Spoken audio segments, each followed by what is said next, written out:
Hello అందరికీ. నేను మీ అందరి కోసం మళ్ళీ తలకాయ కూర తెప్పించాను. ఎందుకంటే లాస్ట్ టైమ్ వీడియోలో క్లియర్‌గా కనిపియలేదన్నారు. సో, అందులో ఆయిల్ కూడా ఎక్కువైందన్నారు. సో, అవేమీ లేకుండా నేను ఈసారి చేశాను. కర్రీ కూడా చాలా వచ్చింది. సూపర్ టేస్టీగా. జస్ట్ వన్ టైమ్ తినేటప్పటికి మా ఇంట్లో అయిపోయింది కర్రీ. మీరు కూడా ఒకసారి ఇలా ట్రై చేయండి. అండ్ నేను ఒక విషయం గురించి మాట్లాడాలనుకుంటున్నాను. నేను లాస్ట్ టైమ్ చెప్పాను. ఇలా కమెంట్స్ పెడుతున్నారు పందిలా ఉన్నావు సంథింగ్ ఇలా అని చెప్పి. దానికి చాలా మంచి కామెంట్స్ వచ్చాయి. నాకు చాలా హ్యాపీగా అనిపించింది. కానీ అట్ ద సేమ్ టైం నేను ఇంకొక వీడియో పెట్టాను. అందులో నేను కనిపియలేదు. కొన్నిట్లో కనిపిస్తున్నాను. ఏదేమైనా సరే ఆ రెసిపీ చూస్తే మీకు నచ్చితే నచ్చిందనండి. నచ్చకపోతే నచ్చలేదు. మాకిది తెలీదు సంథింగ్ ఇలా అనండి. ఏమి ఇబ్బంది లేదు.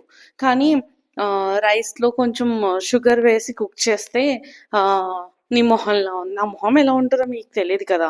సో, మీరెందుకు అలా కామెంట్ చేస్తున్నారు? నేనేం మిమ్మల్ని అనట్లేదే, తిట్టట్లేదే తిరిగి కదా! నేను చూసాను చాలా వీడియోస్ వరకు. ఇంక తిరిగి నేనే అట్లా రిప్లై ఇస్తున్నాను. కామెంట్ సెక్షన్‌లో మీరు చూడొచ్చు. లాస్ట్ వీడియో రైస్ కుక్ చేసినప్పటిది. సో, ప్లీజ్ అలా చెయ్యకండి. మీకు కావాలంటే చెప్పండి. ఇలా కాదమ్మా ఇలా చెయ్యండి అనంటే నేను కరెక్ట్ చేస్తున్నాను కదా! ఈ వీడియోలో కూడా చెప్పారు ఆయిల్ ఎక్కువైతుంది అని. నేను తగ్గించి చేశాను.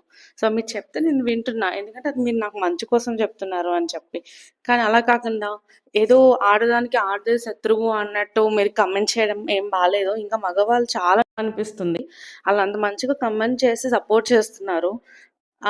ఆడవాళ్ళు కూడా అర్థం చేసుకొని కామెంట్స్ చేస్తే బావుంటుంది. అందరిని అనట్లేదు. చాలా కొంతమంది నా లవ్లీ గర్ల్స్ చాలా మంది ఉన్నారు. బాయ్ ఫాలో చేయండి.